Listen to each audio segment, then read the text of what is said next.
नमस्कार। आज हम चल रहे हैं नर्मदा घाटी के गहराइयों में। ये जगह सिर्फ मध्य भारत की जीवन रेखा ही नहीं है, बल्कि ये तो मानव विकास और हमारी प्राचीन सभ्यताओं का एक जीता जागता म्यूजियम है। हमारे पास जो पुरातात्विक सबूत है और जो वैज्ञानिक शोध हुए हैं, हम उनका विश्लेषण करेंगे। कोशिश यही है कि इस प्राचीन सभ्यता के कुछ गहरे रहस्यों को समझा जाए। नर्मदा बहती जाए, शांति का सुर लगाए, पर्वत की चूड़ियां पहने, जल में ज्योति जगाए।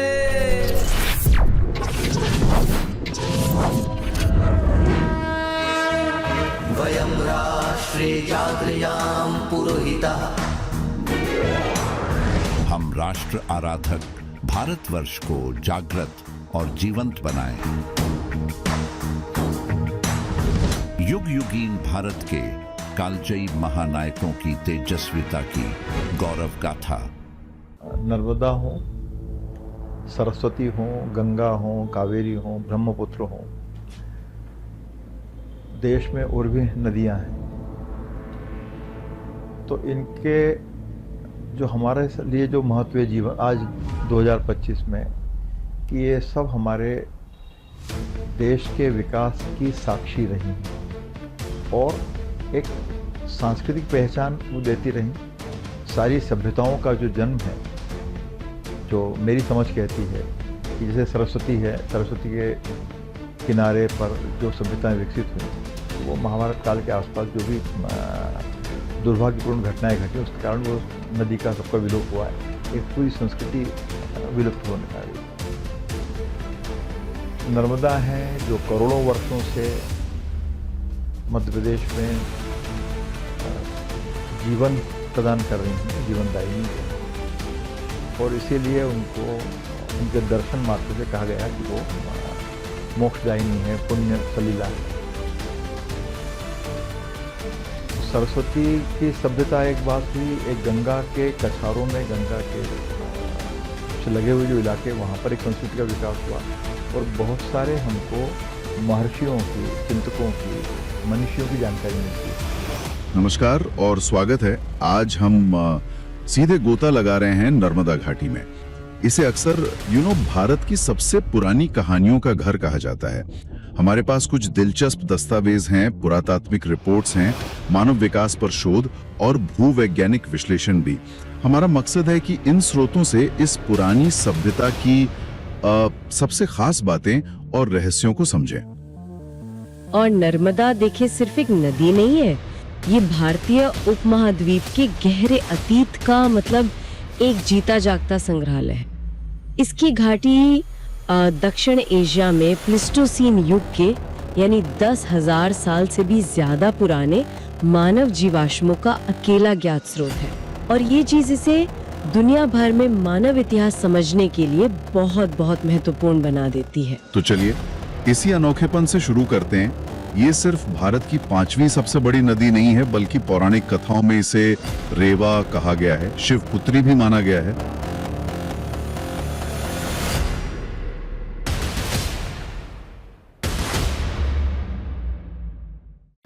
नर्मदा जिसका विस्तार लगभग मध्य प्रदेश के पूरे इलाके में मिलता है, लगभग 1300 किलोमीटर के आसपास वो उसका विस्तार क्षेत्र रहा होगा,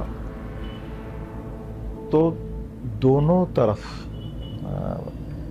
जो है संस्कृति का विकास हुआ, और जो रेवा या जो नाम पड़ा है, शिवजा पड़ा है, और जो नाम है, तो वो उनके अपने अनुभव से कि जब वो क्षिप्र गति से जब वो बहती हैं, निनाद करते हुए बहती हैं, तो हमने उनको रेवा कहना शुरू किया।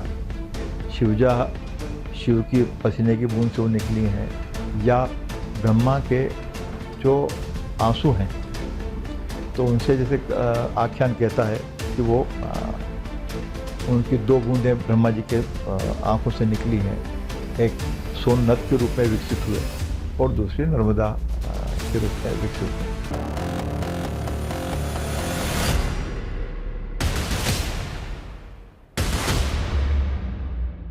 ऐतिहासिक रूप से देखें तो ये उत्तर और दक्षिण भारत के बीच एक सीमा की तरह रही है।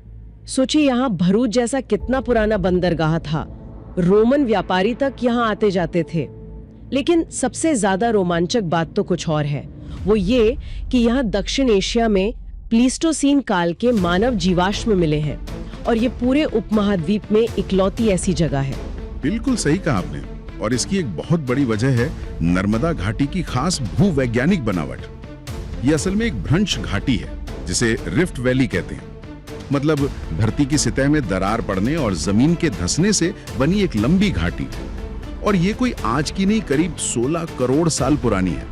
तो समय के साथ यहाँ तलछट की मोटी मोटी परतें जम गई, जैसे पिलीखर, धंसी, बनेटा, और इन्हीं परतों ने आप समझिए लाखों सालों तक जीवाश्मों को गजब तरीके से सहेज कर रखा है। और शायद इन्हीं परतों में वो मशहूर नर्मदा मानव मिला। ये 1982 की बात है ना। हथनौरा में डॉक्टर अरुण सोनकिया ने एक होमिनिन कपालिका खोजी थी। होमिनिन मतलब मानव या उसके बेहद करीबी पूर्वज। और ये खोज इतनी महत्वपूर्ण क्यों थी? शायद इसलिए कि ये दक्षिण एशिया का सबसे पुराना ज्ञात मानव जीवाश्म था। आखिर ये कौन सी मानव प्रजाति थी? डॉक्टर सोनकिया ने तो इसे होमो इरेक्टस कहा, जो एक काफी शुरुआती मानव प्रजाति थी। पर कुछ दूसरे विशेषज्ञ हैं जो इसके लक्षणों को देखते हुए इसे होमो हेडलबर्गेंसिस मानते हैं। ये वो प्रजाति है जिसे निएंडरथल और हम यानी होमो सैपियंस दोनों का पूर्वज समझा जाता है। और तो और केनेथ केनेडी जैसे विद्वानों ने इसे आद्य होमो सैपियंस कहा, यानी शुरुआती आधुनिक मानव। ये तो काफी उलझन भरा लगता है। मतलब इतने सारे अलग अलग नाम क्यों? हाँ, यही तो बात दिलचस्प हो जाती है। इसकी वजह यह है कि नर्मदा मानव में ना अलग अलग प्रजातियों के लक्षण मिले जुले से हैं। जैसे दिमाग का आकार तो काफी हद तक आधुनिक मानव जैसा है, पर खोपड़ी की कुछ विशेषताएं जैसे मोटी हड्डियां और वो उभरी हुई भौहें वो होमो इरेक्टस जैसी पुरानी प्रजातियों से मिलती हैं। इसकी उम्र भी अंदाजन 1.5 से 2.5 लाख साल पुरानी आंकी गई है। बाद में डॉक्टर सांख्यन को उसी इलाके से कुछ और जीवाश्म मिले, हंसली और पसली के। उनके आधार पर उन्होंने एक और ही सिद्धांत दे दिया कि शायद नर्मदा घाटी में एक नहीं बल्कि 2 अलग अलग तरह के होमिनिन रहते थे। एक जिसे उन्होंने कहा विशालकाय और दूसरा छोटे कद का पर मजबूत। इसको उन्होंने होमो नर्मदेंसिस नाम दिया। यानी ये सिर्फ एक जीवाश्म नहीं बल्कि मानव विकास की पूरी पहेली का एक बहुत अहम टुकड़ा है। और ये हमें सोचने पर मजबूर करता है कि शायद विकास की कहानी उतनी सीधी है ही नहीं जितनी हम अक्सर मान लेते हैं। यहाँ पर हमारे देश में विशेषकर हम भारत की बात करें, 2 प्रकार की पाषाण कालीन सभ्यताएं विकसित हुई। एक सोनियन कल्चर जो हिमालय क्षेत्र में विकसित हुई, जिसमें पेबल टूल्स विकसित हुए। मतलब आदिमानव वही थे, लेकिन ऐसा लग रहा है कि 2 संस्कृति के लोग थे। एक हिमालय क्षेत्र में निवास करने वाले लोग थे, एक साउथ इंडिया में निवास करने वाले थे। तो सबसे अर्लीस्ट जो है इंडेक्स मिला है वो मद्रास के पास में पल्लवरम से मिला है। तो ये 2 प्रकार की कल्चर थी। दोनों मतलब दक्षिण वाली जो संस्कृति थी वो उत्तर की तरफ आई और उत्तर वाली संस्कृति दक्षिण की तरफ आई। नर्मदा घाटी ऐसा स्थल था कि जहां दोनों संस्कृतियों का मीटिंग पॉइंट।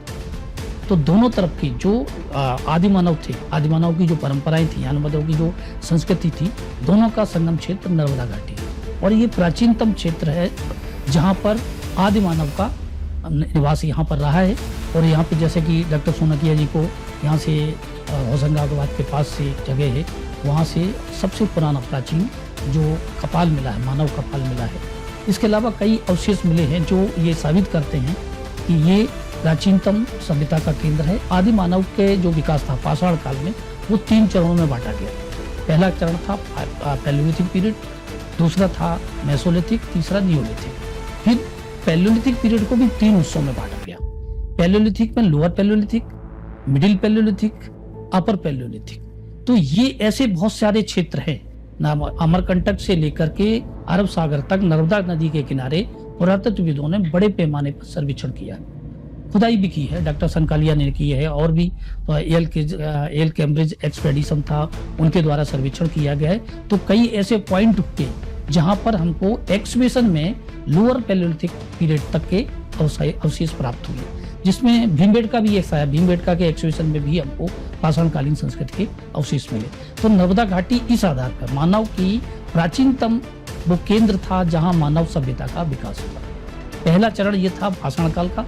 दूसरा चरण हम देखते हैं कि न्यूलिथिक मेसोलिथिक जो पीरियड वाला है, क्योंकि मध्य प्रदेश में कहीं भी न्यूलिथिक संस्कृति के अवशेष नहीं आए, तो मेसोलिथिक और न्यूलिथिक लगभग मिले। मेसोलिथिक का मतलब है कि जब मानव कृषि संस्कृति पर प्रारंभ कर गया था और जो पशुओं को पहले आखेट करता था उनको पालन करके अपनी जीविकोपार्जन करने लगा था, तो वो मेसोलिथिक, जिसको मध्य पाषाण काल कहते हैं, तो वो चालू हुआ। और मध्य प्रदेश में इस काल से कई प्रकार के सेटलमेंट प्रारंभ हुए। सबसे पहले जो चालकोलिथिक कल्चर है, जो दूसरा काल आ गया, पाषाण काल के बाद दूसरा काल, जिस काल में हम कुछ लोग आद्य ऐतिहासिक संस्कृति भी कहते हैं, तो मालवा में विशेषकर नर्मदा नदी के किनारे ये जो ब्लैक कॉटन सॉइल है, इस पर बस्तियां प्रारंभ हुई। ये बस्तियां हड़प्पा सभ्यता, जो सरस्वती सिंधु सभ्यता है, उसके समकालीन थी, लेकिन अंतर था, ये नगरीय सभ्यताएं नहीं थी, ये ग्राम सभ्यता थी। छोटे छोटे झोपड़ी में बसना चालू हुए। तो जो लोग इस क्षेत्र में गुफाओं में रह रहे थे, वो आगे निकलकर मौसम में जो परिवर्तन हुआ, उन्होंने आके नदियों के किनारे ग्राम बसाना प्रारंभ किया। और ये नदियां ही प्राचीन संस्कृति का केंद्र है, क्योंकि जल की उपस्थिति हर आदमी के लिए जरूरी है। मानव जीवन तभी संभव है जब जल हो। यही कारण है पहले जो आदि काल पाषाण काल में जो लोग थे, वो झरनों के किनारे, नदियों के किनारे रहते थे। बाद में इन्हीं नदियों के किनारे जो सादा नीरा होती थी, तो उन्हें वर्ष भर उनकी बस्तियां रहती थी। उसमें नर्मदा इसकी एक पहली नदी है जो विशेषकर मध्य क्षेत्र की, मध्य प्रदेश की, जो सदा नीरा है, जिसमें वर्ष भर पानी रहता है। और प्राचीनतम अवशेष इस क्षेत्र में पाए जाते हैं। यहाँ लोगों ने आकर के बस्तियां बसाई दोनों तरफ। हमारे संचालनालय पुरातत्व द्वारा जब ये नर्मदा सागर भू क्षेत्र का सर्वेक्षण करवाया गया था सरदार सरोवर में, तो होशंगाबाद से लेकर के जहाँ तक मध्य प्रदेश की सीमा है धार जिले में, वहाँ तक का झाबुआ जली तक का दोनों तरफ एरिया का सर्वे करवाया, जिसमें सैकड़ों चालकोलिथिक, हिस्टोरिकल और मेसोलिथिक साइट्स इसमें मिली है। और उनका विभाग ने करीब 30 जगहों पर उत्खनन भी करवाया, जिसमें क्रमबद्ध जो मानव सभ्यता का विकास था वो क्रमबद्ध देखने को मिलता है। बहुत पहले मतलब 1960-62 के आसपास डॉक्टर सांकालिया जो ब्रकट कॉलेज के पुणे के थे, उन्होंने महेश्वर नर्मदा टोली को एक्सहिबिशन किया था, जो चालकुल ताम्र पाषाणिक सभ्यता 5000 वर्ष पुरानी सभ्यता के अवशेष मिले थे। उसी प्रकार के अवशेष हमें नर्मदा घाटी के कई स्थलों पर मिले। तो नर्मदा देश की सबसे महत्वपूर्ण नदी है, जहाँ पर सभ्यताएं विकसित हुई और संस्कृतियां, सभ्यताएं दोनों विकसित हुई और आगे बढ़ती चली गई। जरा कल्पना कीजिए उस समय की नर्मदा घाटी की कैसी रही होगी। और शुरुआती इंसान चट्टानों पर अपनी कला बना रहे थे। और उनके औजारों के बारे में क्या उनसे भी कुछ कहानी पता चलती है? हाँ बिल्कुल, औजारों से हमें उनकी तकनीक के विकास का साफ पता चलता है। शुरुआत में देखें तो भारी भरकम बड़े पत्थर के हाथ के कुल्हाड़ी मिलते हैं, शायद बड़े शिकार या लकड़ी वगैरह काटने के काम आते होंगे। लेकिन बाद में जैसे जैसे मध्यपाषाण काल आता है, हमें छोटे, ज्यादा नोकीले और परिष्कृत पत्थर के औजार मिलने लगते हैं, जिन्हें शायद भाले या तीर की नोक की तरह इस्तेमाल किया जाता होगा। ये बदलाव दिखाता है कि समय के साथ उनकी सोचने की और औजार बनाने की क्षमता बढ़ रही थी। तो ये सारे जीवाश्म, ये औजार, भीमबेटका की वो कला, ये सब मिलकर उस समय के पर्यावरण की, माहौल की कैसी तस्वीर बनाते हैं? ये सब यही बताते हैं कि नर्मदा घाटी उस जमाने में एक हरी भरी जगह रही होगी, शायद कुछ दलदली भी, जहां पानी की कोई कमी नहीं थी। जीवाश्मों और जो पराग कण मिले हैं, उनके अध्ययन से पता चलता है कि लाखों सालों में यहाँ की जलवायु में बड़े बदलाव भी हुए हैं। कभी मौसम गर्म और नम रहा, तो कभी ठंडा और सूखा। और जाहिर है इन बदलावों ने यहाँ रहने वाले जीवों और इंसानों को अनुकूलन के लिए यानी ढलने के लिए मजबूर किया होगा। शायद इसीलिए नर्मदा घाटी एक तरह से आश्रय स्थल यानी रिफ्यूजिया का काम करती थी। मतलब जब बाकी इलाकों में हालात मुश्किल हो जाते होंगे, तब भी शायद यहाँ जीवन आराम से पनपता रहता था। और ये भी हो सकता है कि ये जगह अफ्रीका से दक्षिण पूर्व एशिया की तरफ जो शुरुआती मानवों का प्रवास हुआ, जैसे होमो इरेक्टस का, उसके रास्ते पर एक महत्वपूर्ण पड़ाव रही हो। तो मतलब नर्मदा घाटी महज एक नदी घाटी नहीं है, ये तो मानव विकास की एक तरह की प्रयोगशाला है। जो जरूरत है कि नर्मदा के बहाने नर्मदा की रक्षा की अपरिहार्य आवश्यकता है, क्यों नर्मदा बचेगी तो मध्य प्रदेश बचेगा, मध्य प्रदेश का जीवन बचेगा और सारा सांस्कृतिक वैभव से हम साक्षात्कार कर सकेंगे और देश और दुनिया को हम कुछ योगदान भी दे सकेंगे।